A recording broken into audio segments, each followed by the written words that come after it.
This lockdown period can be a tricky time to keep making things, but I've been trying to keep myself busy so far with 2 little short films and this little self-documentary project. All of these projects have been very personal in nature, and part of developing one's creative maturity is learning what you feel comfortable exposing about yourself in your work. It's important for work to be personal, and it can sometimes even be beneficial to feel a little vulnerable with all that you've poured of yourself into your filmmaking, which is definitely something I've been feeling with my recent projects. It's odd that these days I simultaneously feel very creatively inspired and then again not so much. I crave collaborators to bounce ideas off and then decide I want to do things by myself. We'll wait to face the skies.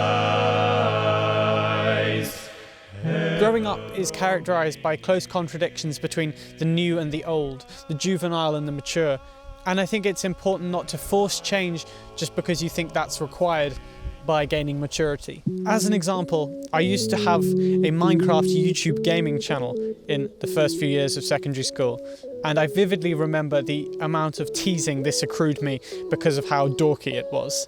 It's so difficult to rise above this kind of thing at that age because you care so much about what people think of you, and you require that acceptance to feel safe in the new world of school. And equally, the people who were teasing me were only doing it to find their own place socially. But in the end, I deleted the channel and all the videos were lost because I couldn't get beyond that bubble of teasing.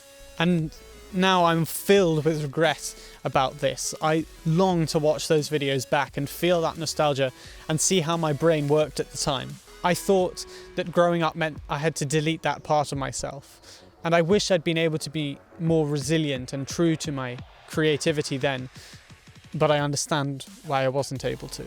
It's a lesson in archiving for the future, and I think that's why this video will be so interesting to me 10 years down the line, to see how my brain was working now.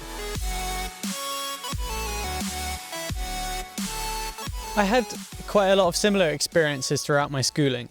I remember wanting to be an actor when I grew up, but eventually decided that that was a juvenile desire. And then there was all the standard mainstream abuse thrown at you that filmmaking was not a real career or degree. But perhaps the most notable pressure that school puts on you is to look a certain way.